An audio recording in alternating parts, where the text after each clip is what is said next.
مہینوں سے نرالا شان رمضان ہے مومنوں کے دل کا اجالا شان۔ جی جناب، آپ کا خیر مقدم ہے علم و علماء میں آج موضوع ہے زبان کی آفات۔ اس پر انشاءاللہ بات کریں گے۔ ہمارے ساتھ موجود ہیں ممتاز و معروف عالم دین حضرت علامہ لیاقت حسین ازہری صاحب۔ السلام علیکم ورحمۃ اللہ وبرکاتہ۔ السلام ورحمۃ اللہ۔ اور آپ کے ساتھ تشریف فرما ممتاز و معروف عالم دین علامہ حافظ اویس احمد صاحب تشریف رکھتے ہیں۔ السلام علیکم ورحمۃ اللہ وبرکاتہ۔ وعلیکم السلام۔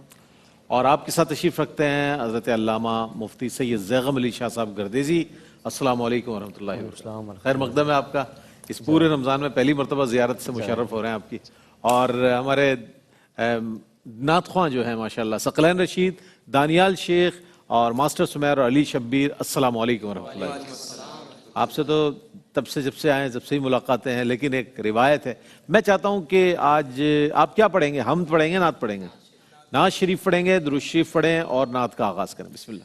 صلی علی نبینا صلی علی محمد صلی علی شفیعنا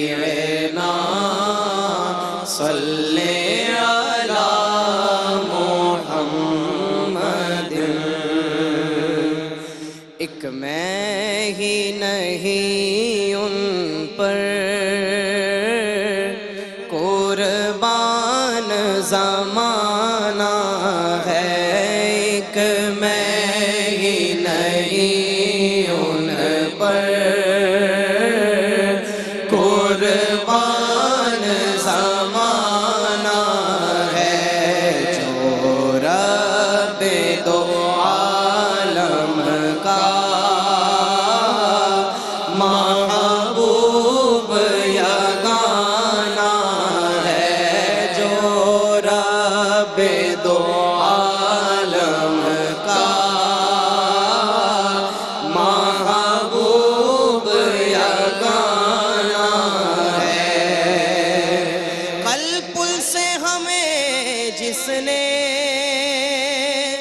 خود پار لگانا ہے، قلب سے ہمیں جس نے خود پار لگانا ہے، زہرا کا وہ بابا ہے، زہرا کا وہ بابا ہے، حسنین کا نانا ہے، زہرا کا وہ بابا ہے، حسنین کا نانا ہے۔ آؤ در زہرا پر پھیلائے ہوئے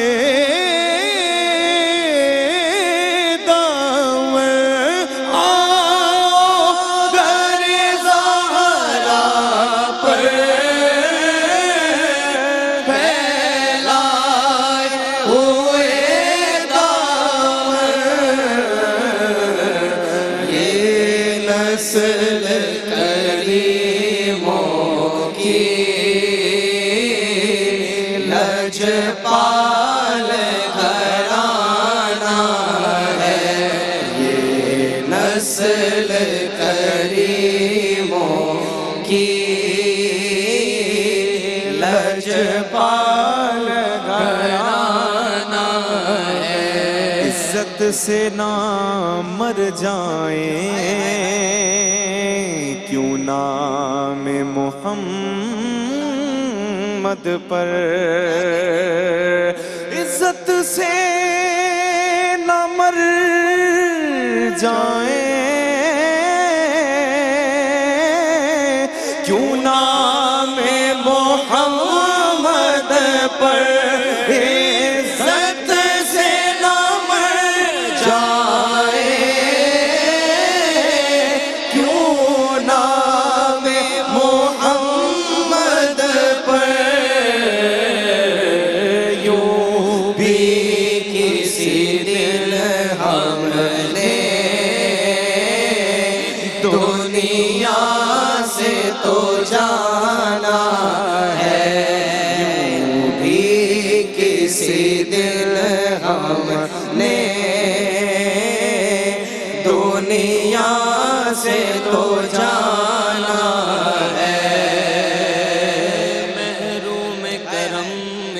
کو رکھیے نہ سرے محشر محروم کرم اس کو رکھیے نہ سرے محشر جیسا ہے نصیر آخر سائل تو پرانا ہے جیسا ہے نصیر آخر سائل تو پرانا ہے ایک میں ہی نہیں ان پر قربان زمانہ ہے قربان زمانہ ہے آقا پہ قربان زمانہ ہے قربان زمانہ ہے ایک میں ہی نہیں ان پر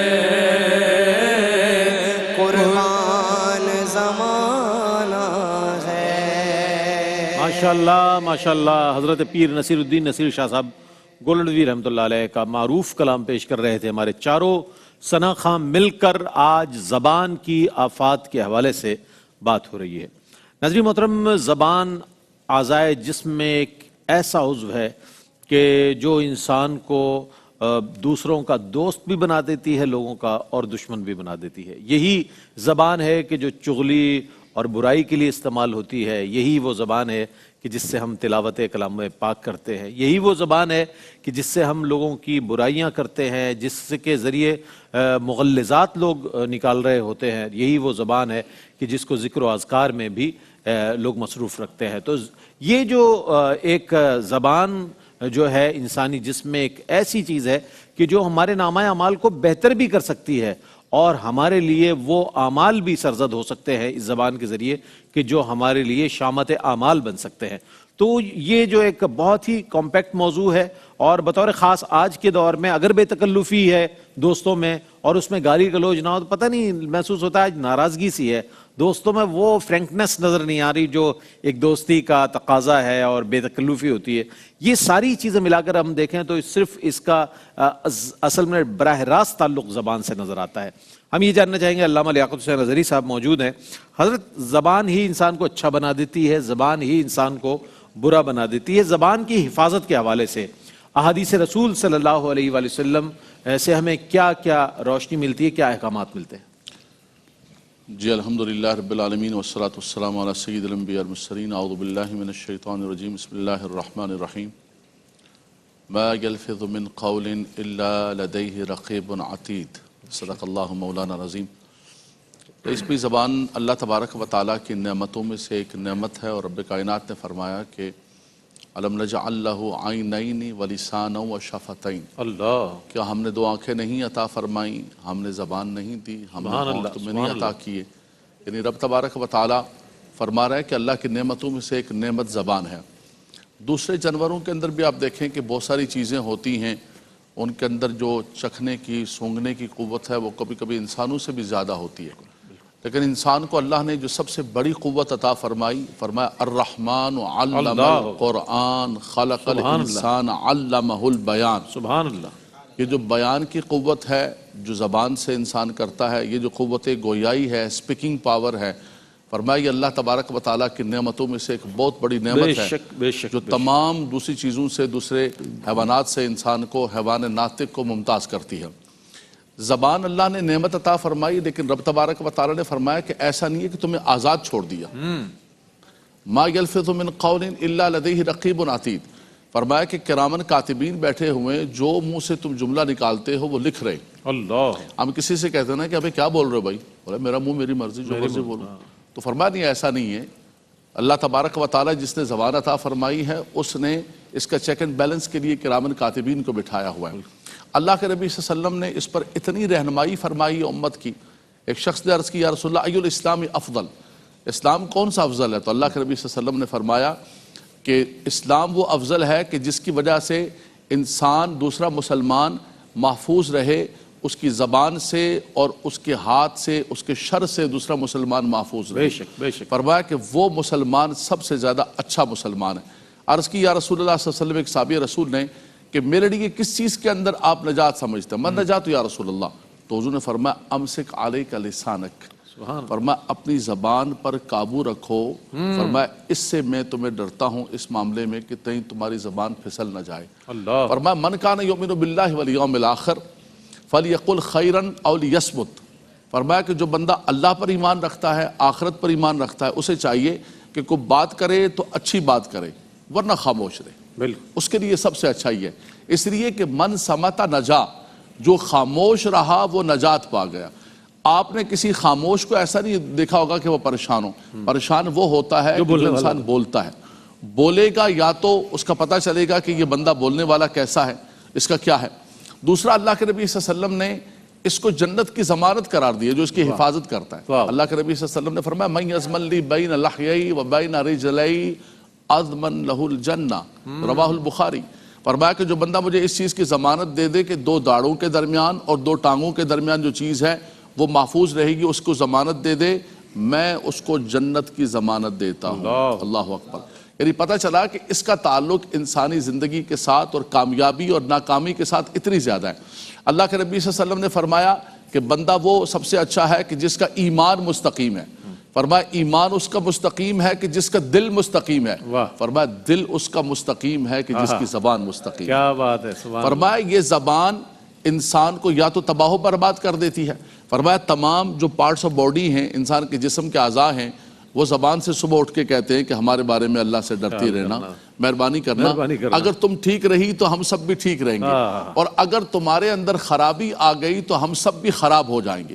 یہ انسان کو تباہ بھی کر دیتی ہے، برباد بھی کر دیتی ہے، انسان کو تنزل کے گڑھے کے اندر، فرمایا کہ انسان کا قدم پھسل جاتا ہے، اس سے اتنا زیادہ انسان کو نقصان نہیں پہنچتا جتنا زبان کے پھسل جانے سے انسان کو نقصان پہنچتا ہے۔ تو جہاں یہ اللہ تبارک و تعالیٰ کی نعمت ہے، وہاں اللہ کے نبی صلی اللہ تعالیٰ علیہ وسلم نے یہی فرمایا کہ اس زبان کو، وہ ہمارے اردو کے اندر کہا جاتا ہے نا کہ پہلے تولو پھر بولو، تو فرمایا کہ اس کو اچھے طریقے سے تول کے سمجھ کے بولو، یہ تمہارے لیے یہی زبان ہے۔ کلمہ پڑھ کے انسان مسلمان ہو جاتا ہے، یہی زبان ہے قرآن پڑھ کے انسان جو ہے اللہ تبارک و تعالیٰ کا مقرب بنتا ہے، اور یہی زبان ہے جس سے فوش کلام، غیبت، غلط کام کر کے انسان اپنے لیے جہنم اور آخرت کو تباہی کا سبب بنتا ہے۔ بہت خوبصورت کلمات جو آپ نے ارشاد فرمایا۔ ناظرین محترم، زبان ہی ایک ایسی چیز ہے کہ سبقت لسانی میں انسان نہ جانے کیا کیا کہہ جاتا ہے، اور خاص طور پر جن کا شعبہ بولنے کا ہے، چاہے وہ خطبہ ہو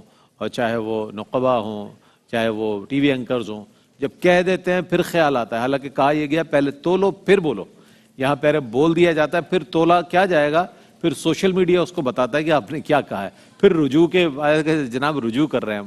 تو یہ سب چیزیں جو ہے نا انسان کے کی شخصیت کو ڈیمیج کرتی ہے، شخصیت پر ہے نا اچھے اثرات مرتب نہیں ہوتے، اس کا پرسیپشن خراب ہوتا ہے۔ تو بہتر یہ ہے کہ انسان پہلے تولے پھر بولے۔ تو ایک وقفہ ہے، وقفے کے بعد حاضر ہوں گے تو انشاءاللہ اس موضوع پر، اہم موضوع پر مزید سوالات شامل کریں گے، ہمارے ساتھ رہیے گا۔ جی جناب، آپ کا خیر مقدم ہے، اور زبان کی آفات کے حوالے سے علامہ محمد بن محمد غزالی رحمۃ اللہ علیہ نے بڑی تفصیل کے ساتھ کلام کیا ہے اپنی تصانیف میں، اور اصلاح احوال کے حوالے سے جہاں زبان کی آفات اور دیگر اعضاء جسمانی پر اور ہمارے اخلاقیات پر بہت ہی خوبصورت ان کی تحریریں ملتی ہیں۔ تو بہرحال آج وہی موضوع ہے ہمارا جس پر علماء حضرات اپنے وقی مطالعے کی روشنی میں اپنے کلمات ارشاد فرما رہے ہیں۔ اچھا علامہ حافظ اویس احمد صاحب، زبان سے سرزد ہونے والے گناہوں میں جھوٹ ہے، چغل خوری ہے، یہ معاشرے میں ایک ہمارا عمومی رواج، ہمارا رائج ہو گیا، عمومی رویہ بن گیا ہے۔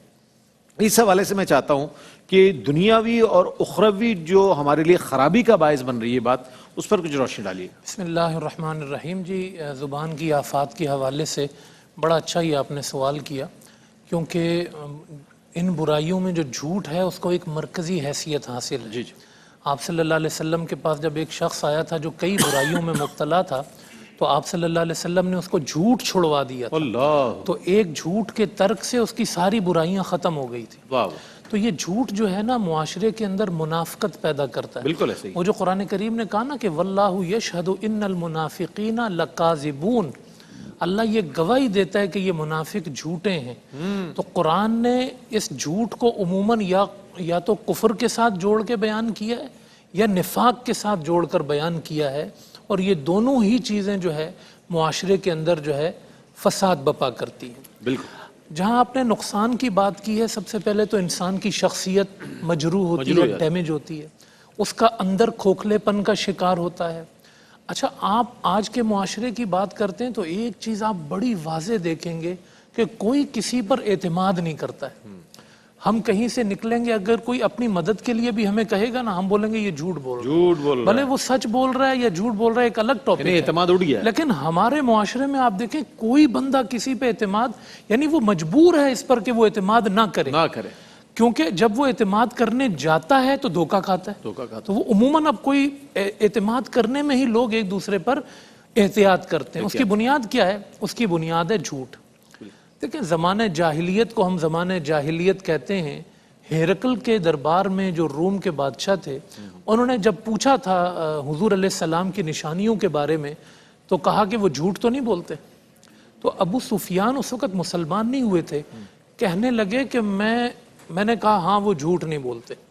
ایک تو حضور کی صفت بیان ہوئی، لیکن سوچنے کی بات یہ ہے کہ جو بندہ کفر میں تھا نا زمانہ جاہلیت میں، وہ بھی جھوٹ نہیں بولتا تھا۔ واہ واہ واہ واہ، مطلب وہ ابھی کفر میں تھے، لیکن انہوں نے حضور کے بارے میں جھوٹ نہیں بولا۔ یعنی اس معاشرے اصدق الصادقین ہے نا، ان کے بارے میں کون کیا کہے گا؟ نہیں، مطلب بول ہی نہیں سکے، بول ہی نہیں سکتے۔ وہ الزام لگا سکتے تھے، لیکن انہوں نے کہا کہ میں نے نہیں کہا کہ آپ صلی اللہ علیہ وسلم جھوٹ بولتے ہیں۔ تو کافر بھی جھوٹ نہیں بولتے تھے، جس زمانے کو ہم زمانے جاہلیت کہتے ہیں۔ اور صحابہ کرام کی جو احتیاط تھی سچ بولنے کے معاملے میں، ایک چیز میرے ذہن میں آئی کہ حضرت ابوبکر صدیق رضی اللہ تعالیٰ عنہ تشریف لے جا رہے ہیں، حضور کی غلامی میں چل رہے ہیں، جب آپ سفر ہجرت پر تھے تو کسی نے دیکھ لیا، تو حضور علیہ السلام کے بارے میں پوچھا یہ کون ہے؟ تو اب وہ راز افشا نہیں کر سکتے تھے، تو ان کا جملہ دیکھیں حضرت ابوبکر صدیق کا۔ حضرت ابوبکر صدیق کا جملہ یہ تھا، یہ مجھے راستہ دکھانے والے، راستہ دکھانے والے ہیں۔ اللہ، دیکھیں۔ اچھا، یہ وہاں کی روایت تھی کہ جب دور دراز طے کیا جاتا فاصلہ، کوئی ایک تو راستہ دکھانے والا ہوتا۔ ہاں، کیا اب بات، سننے والے نے سمجھا کہ کوئی راستہ دکھانے والا ہے، اور ان کی مراد تھی یہی تو راستہ یہی تو دکھانے راستہ ہے، والا اور واقعتاً راستہ دکھانے والے۔ تو کبھی بھی نہ وہ ہادی یہ عالم۔ اس طرف جا نہیں پاتے تھے۔ اسی لیے قرآن کریم نے آیت مباہلہ کے اندر بھی کہا کہ فنج لعنت اللہ علی الکاذبین، کہ ہم لعنت کریں گے اللہ کی اس پر کہ جو جھوٹ بولنے والے۔ آپ صلی اللہ علیہ وسلم فرمایا کرتے تھے کہ یہ جو جھوٹ ہے نا، ان الکذب یہدی الی الفجور وان الفجور یہدی الی النار، یہ جو جھوٹ ہے یہ انسان کو فسق و فجور کی طرف لے جاتا ہے، اور جو فسق و فجور ہے نا وہ انسان کو جہنم کی طرف لے جاتا ہے، اور حتیٰ کہ انسان جھوٹ بولتے بولتے معاشرے میں کذاب مشہور ہو جاتا ہے۔ اچھا، ہمارے ہاں جو ہے نا وہ جھوٹ بول کے لمبی لمبی چھوڑنے کے بعد بھی نا انسان بولتا ہے میں تو مذاق کر رہا تھا۔ آپ صلی اللہ علیہ وسلم نے اس میں خاص احتیاط بتائی۔ آپ نے فرمایا کہ تم اس وقت تک کامل مومن نہیں ہو سکتے جب تک مذاق میں بھی جھوٹ بولنا چھوڑ نہ دو۔ اللہ، عبداللہ بن عامر رضی اللہ تعالیٰ عنہ کہتے ہیں تفریح تباہ کے لیے جھوٹ بولا جاتا ہے اب تو، ٹائم پاس کرنے کے لیے کہ کون کتنا، وہ آیا وہ صحیح چھوڑتا ہے۔ ہاں، اس ہمارے کے پاس ساتھ بھی بیٹھتے ایسے ہیں۔ لوگ۔ ہاں، تو عبداللہ بن عامر کہتے ہیں حضور ہمارے گھر پہ آئے تو والدہ نے جو ہے نا وہ مجھے کھجور دی، بیوی نے بچے کو کھجور دی، کھجور دکھائی اور کہا ادھر آؤ میں تمہیں کھجور دیتی ہوں۔ تو جب وہ بچہ حضور خاتون کے پاس آیا اور انہوں نے کھجور دی تو حضور علیہ السلام کہنے لگے اگر تم اس کو کھجور نہ دیتی تو تمہارا گناہ لکھا جاتا۔ یعنی ایک چھوٹے بچے سے بھی آپ جھوٹ نہیں بول سکتے، وہ آپ پہ اعتماد کرنا چھوڑ دے گا۔ حضور اس کے بارے میں اتنی احتیاط کا کہتے تھے۔ آپ صلی اللہ علیہ وسلم نے فرمایا مومن بخیل تو ہو سکتا ہے، مومن جھوٹا نہیں ہو سکتا۔ اور منافقت کی تو نشانیوں کی یہ مرکزی نشانی ہے، اذا اؤتمن خان، امانت داری اس سے چلی جاتی ہے، بات کرے تو جھوٹ بولے۔ یہ کون شخص ہے؟ یہ منافق شخص ہے۔ تو اس لیے، اور آپ نے چغل خوری کی بات کی، چغل خوری اسے کہتے ہیں کسی کو نقصان پہنچانے کے لیے کسی کی بات آگے پہنچا دینا۔ قرآن کریم نے 2 لفظ اس کے لیے استعمال کیے ہیں، ہماز اور ہمزہ۔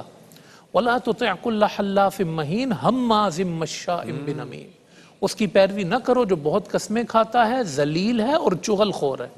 وَيْلٌ لِّكُلِّ ہُمَزَةٍ لُمَزَةٍ، ہلاکت ہے اس کے لیے کہ جو چغل خوریاں کرنے والا ہے۔ چغل خوری کیا ہے کہ ایک انسان جو ہے وہ ادھر کی بات ادھر، لگائی بجھائی جس کو کہتے ہیں، تو اس کی وجہ بنیاد کیا ہوتی ہے؟ تفریق بین المومنین، میاں بیوی کو آپس میں لڑا دینا، اس کی وجہ سے قتل و غارت گری۔ امام غزالی کا آپ نے بڑا پیارا حوالہ دیا۔ امام غزالی فرماتے ہیں کہ ایک شخص کسی کے ہاں ملازم لگا اور اس کی بیوی سے کہنے لگا کہ تم جو ہے نا، تمہارا شوہر کہیں اور شادی کا ارادہ رکھتا ہے، اس کے یہاں سے تھوڑے بال کاٹ کے مجھے دے دینا رات میں، تو میں عمل کروں گا تو یہ تمہاری طرف مائل ہوگا۔ اور بیوی سے کہا، شوہر سے کہا کہ یہ تمہیں مارنا چاہتی ہے، رات کو دیکھ لینا۔ اب شوہر جاگ رہا تھا، وہ آئی اس طرح لے کے بال کاٹنے، تو شوہر کھڑا ہو گیا، اچھا تو مجھے مارنا، اور اس کو قتل کر دیا۔ اس کے لوگ آئے، انہوں نے اس کو قتل کر دیا، اور 2 قبیلوں میں لڑائی ہو گئی۔ تو یہ گھروں میں سمجھنا چاہیے کہ چغل خور جو ہوتا ہے نا، آپ کو خوش کر کر کے نا، وہ کسی کا بھی دوست نہیں ہوتا، وہ کسی کا نہیں ہے، وہ 2 رخ ہے، 2 رخا ہے وہ۔ تو اس لیے جو ہے وہ چغل خوروں کی بات پر عمل کرنے کے بجائے ڈائریکٹ صاحب معاملہ سے بات کریں۔ اسی لیے حضور نے فرمایا کسی کے جھوٹا ہونے کے لیے اتنا کافی ہے کہ وہ سنی سنائی بات کو آگے پہنچا دے۔ تو سنی سنائی باتوں پہ عمل نہ کریں۔ وَلَا تَقْفُ مَا لَيْسَ لَكَ بِهِ عِلْمٌ يَا أَيُّهَا الَّذِينَ آمَنُوا إِن جَاءَكُمْ فَاسِقٌ بِنَبَإٍ فَتَبَيَّنُوا أَن تُصِيبُوا قَوْمًا بِجَهَالَةٍ فَتُصْبِحُوا عَلَىٰ مَا فَعَلْتُمْ نَادِمِينَ، تاکہ اس کی وجہ سے نہ گھر ٹوٹے، نہ معاشرے میں بے اعتمادی پیدا ہو، اور نہ ہی انسان اللہ اور اس کے رسول سے دور ہو۔ کیا کہنے ہیں، سبحان اللہ سبحان اللہ۔ تو گویا بات یہاں تک پہنچی کہ یہ زبان جو ہے نا، اس میں سب سے زیادہ جو چیز ہمارے سامنے آتی ہے جھوٹ کے ذریعے آتی ہے، اور جھوٹے کے لیے تو لعنت اللہ علی الکاذبین، ظاہر ہے جھوٹوں پر اللہ کی جب لعنت ہو گئی ہے تو پھر تو اس سے ہمیں بہت زیادہ احتیاط کرنی چاہیے۔ اور ہم آگے بڑھیں گے الزام تراشی کے حوالے سے اور غیبت کے حوالے سے۔ یہ بھی ہمارے عمومی رویے بن گئے ہیں کہ غیبت کرنا بھی ایک تفریح تباہی ہو گیا۔ میں تو انفارمیشن دے رہا ہوں آپ کو، میرا مقصد غیبت نہیں ہے، میں تو مطلع کر رہا ہوں آپ کو۔ اور دوسری بات یہ الزام تراشی، اس نے تو یہ کر دیا، اس کی کوئی تحقیق ہے یا نہیں ہے۔ اب اس کے لیے وعیدات کیا کیا ہیں قرآن کریم میں، احادیث رسول صلی اللہ علیہ وسلم میں، یہ جان لینا بہت ضروری ہے۔ اگر آپ اس کو بہت ایسا لالی پاپ سمجھ رہے ہیں تو یہ وہ نہیں ہے، یہ بہت بڑا آپ کے لیے وبال بن سکتی ہے یہ چیز۔ کیا فرمائے گا مفتی صاحب اس حوالے سے؟ بسم اللہ الرحمن الرحیم، اللہم صلی علی محمد وعلی آل محمد وبارک وسلم۔ بہت شکریہ رئیس بھائی۔ یقیناً زبان سے جو سرزد ہونے والے گناہ ہیں ان میں سے غیبت ہے، اور بہتان، الزام تراشی ایک مرکزیت رکھتے ہیں، اور قرآن کریم میں اور حدیث رسول صلی اللہ علیہ وسلم میں بڑی ان کی وعیدات بیان فرمائی گئی ہیں، مذمت اور ان کا گناہ بیان فرمایا گیا۔ قرآن کریم میں سورہ حجرات کی مشہور آیت کریمہ ہے نا کہ یا ایھا الذین آمنوا اجتنبوا کثیرا من الظن ان بعض الظن اثم ولا تجسسوا ولا یغتب بعضکم بعضا۔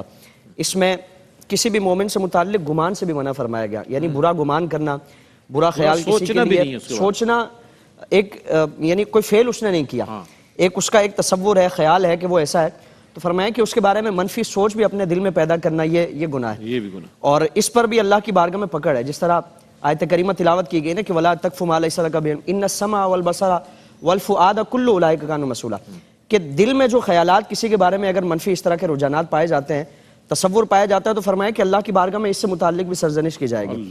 اور اگر خیال پر پکڑ ہے تو کسی پر اس خیال کو ظاہر کر کے الزام لگا دینا، بہتان تراشی اور اس طرح کے معاملات کرنا، اس کا کتنا بڑا سنگین گناہ ہوگا۔ آپ صلی اللہ تعالیٰ علیہ وآلہ وسلم نے جب یہ آیت کریمہ نازل ہونے کہ وَلَا يَغْتَب بَعْضُكُم بَعْضًا، آپس میں ایک دوسرے کی غیبت نہ کرو، اور اس کا گناہ بیان فرمایا کہ أَيُحِبُّ أَحَدُكُم، کیا تم میں سے کوئی پسند کرتا ہے کہ أَن يَأْكُلَ لَحْمَ أَخِيهِ مَيْتًا فَكَرِهْتُمُوهُ، کہ تم اپنے مسلمان بھائی کا گوشت کھاؤ، مردار بھائی جو ہے اس کا گوشت کھاؤ، یقیناً تم اس کو ناپسند کرتے ہو۔ اس سے مفسرین فرماتے ہیں کہ یہاں مردار بھائی کا فرمایا گیا نا کہ اس کا گوشت کھانا تم ناپسند کرتے ہو، تو وہ اس کا خالی وجود ہوتا ہے، روح نہیں ہوتی، وہ ایک جامد جسم موجود ہوتا ہے۔ اسی طرح کوئی ہمارا مسلمان بھائی ہماری مجلس میں موجود نہیں ہے، لیکن اس کی عزت وہاں موجود ہے، اس کا اسٹیٹس وہاں موجود ہے، اس کا ایک امیج وہاں جو محفل والے ہیں ان کے سامنے ایک موجود ہے۔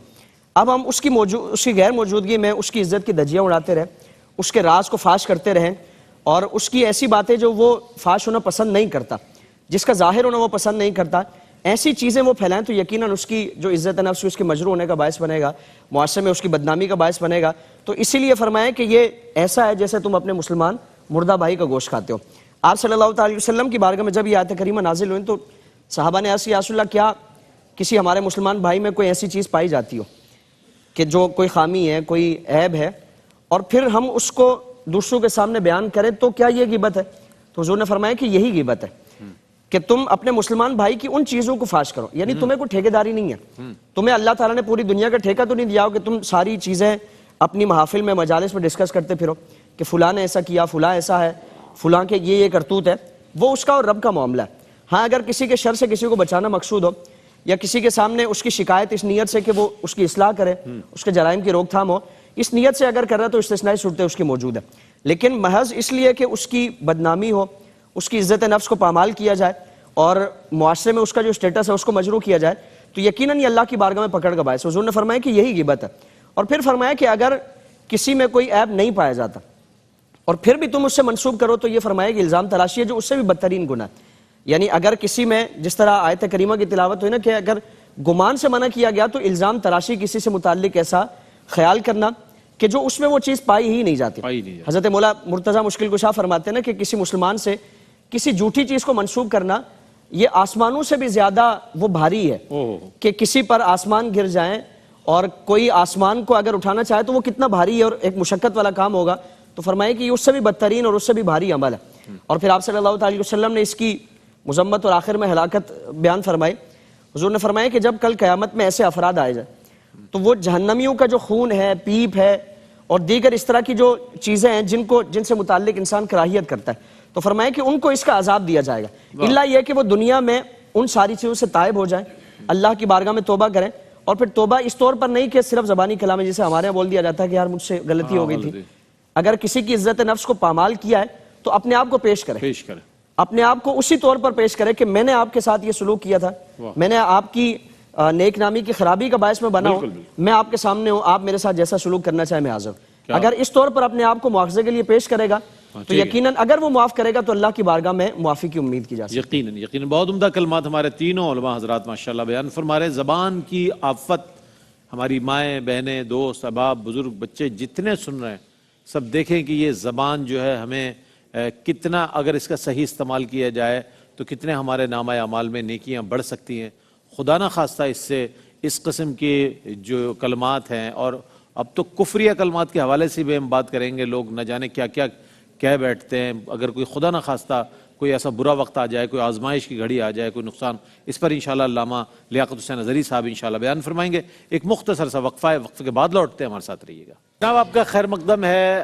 یہ میسج ہے جو کہ فریش ون کی جانب سے ہے کہ one of the most pure drinking water fresh one, جو کہ آپ کی دہلیز تک پہنچنے کے لیے موجود ہے.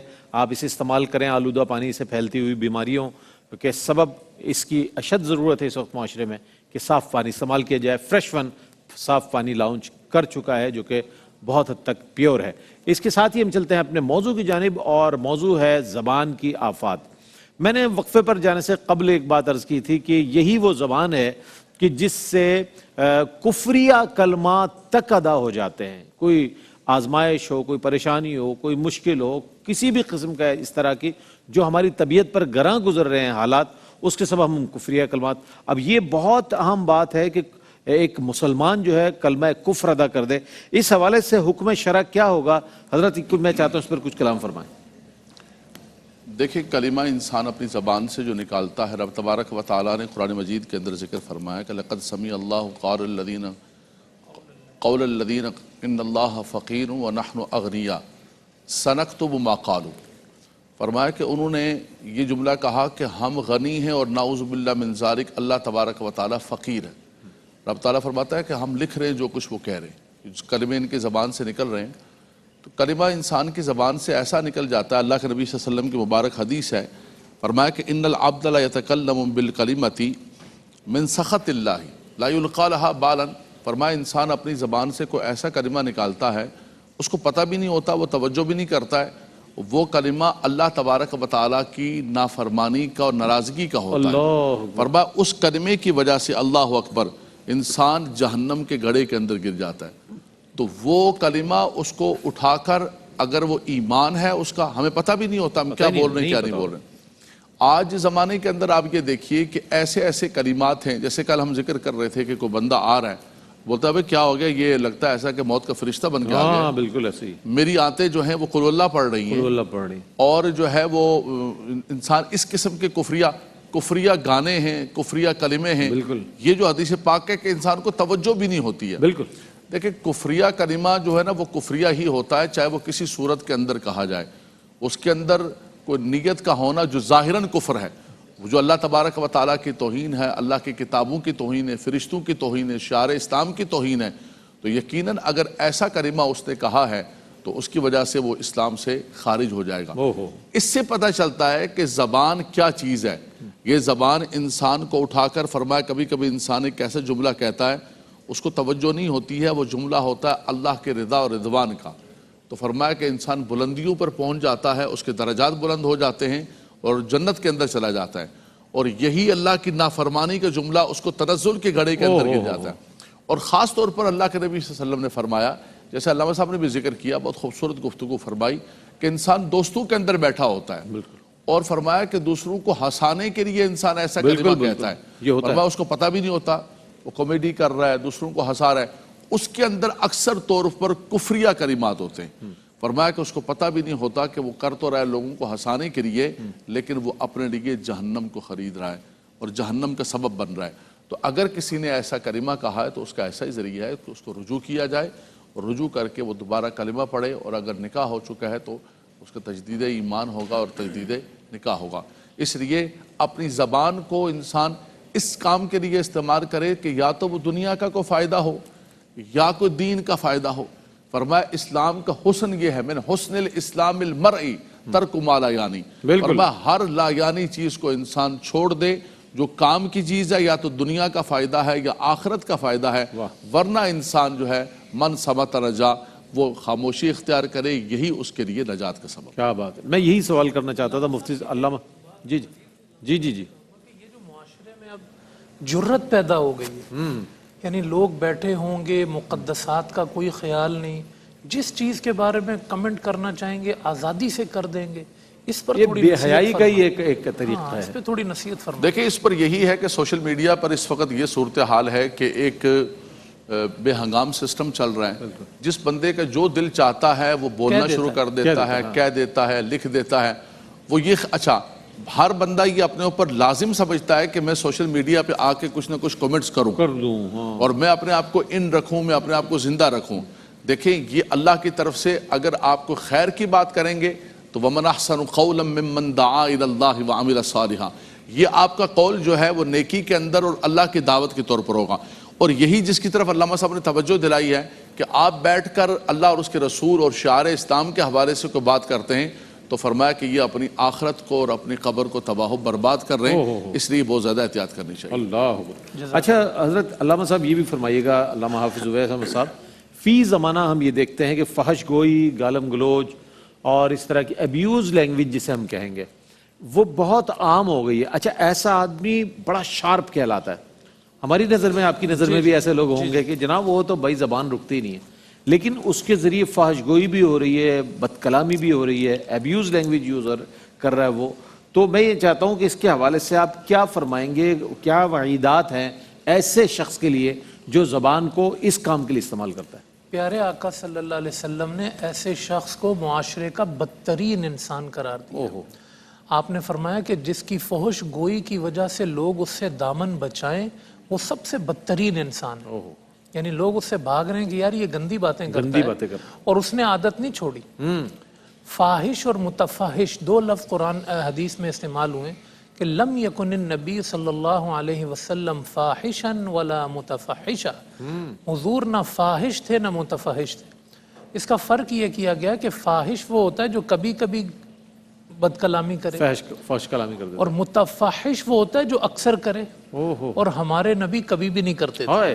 کیا بات. نہ فاحش تھے نہ متفحش تھے.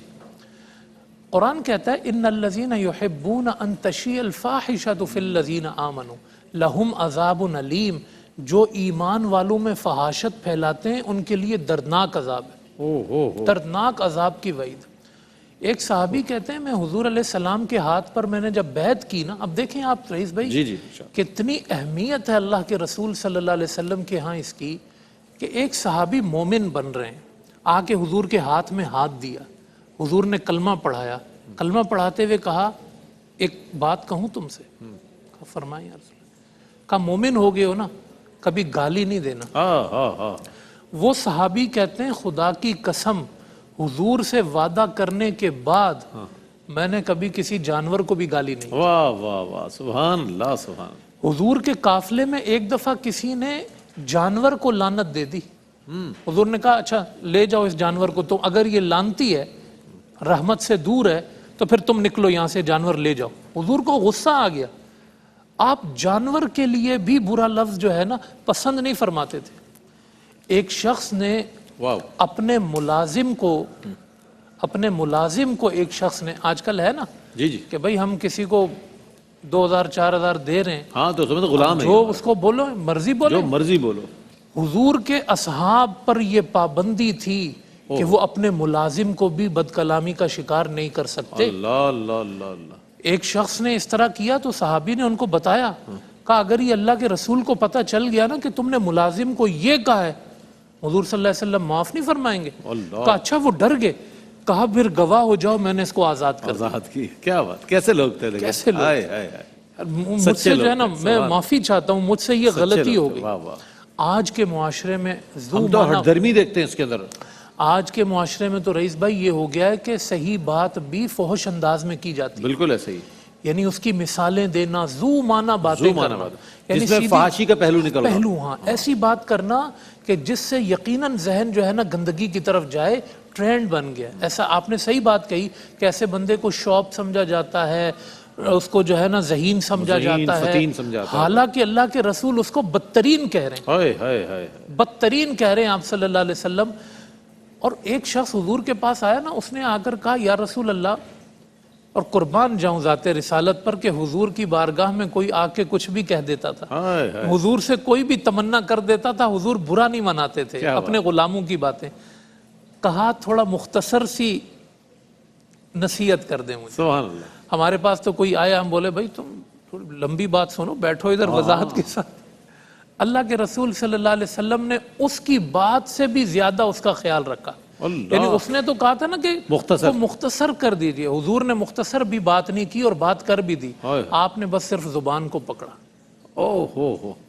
کہا اس کو سنبھال، اس کو سنبھال، کیا بات ہے، ایک نصیحت۔ سبحان اللہ سبحان۔ حضور نے ایک جملہ بھی نہیں بولا، کہا تجھے مختصر چاہیے تو مختصر لے، مختصر اس کو سنبھال لے، کیا کیا تو سب سنبھل جائے گا۔ سبحان تو اللہ۔ اس لیے میں آج کل اپنے معاشرے میں اپنے بالخصوص نوجوان طبقے کو یہ گزارش کروں گا، آپ اپنی مجلسوں میں بیٹھتے ہو نا، ہوٹلوں پہ بچے بیٹھتے ہیں، چرنگیوں پہ بیٹھتے ہیں، چائے کے ڈھابوں پہ بیٹھتے ہیں، سب کچھ کر لو، گندی بات نہ، بالکل صاف ستھری بات کرو جس میں اللہ کا ذکر ہو، رسول کا ذکر ہو، نیکی کی بات ہو، سچائی کی بات ہو، خدا را اپنی قبروں کو، اپنے ایمان کو اور آخرت کو برباد نہ۔ بہت پیاری بات کہی آپ نے، لوگ چائے کے ڈھابے پہ بیٹھے ہیں، لوگ کھانے پہ بیٹھے ہیں، گیدرنگ کی ہی اسی لیے جاتی ہے کہ تفریح تباہ ہو، دو چار ایسے لوگ ہوں جو فحش گوئی کر رہے ہوں، جگتیں لگا رہے ہوں، بہت ساری جگتوں میں اتنی فحاشی ہوتی ہے، استغفر اللہ، کہ سن کر انسان کانپ جاتا ہے کہ اتنے واہیات کلمات اس کے اندر شامل ہو رہے ہیں، اور لوگ سن رہے ہیں اس کو تفریح تباہ کے طور پر لے رہے ہیں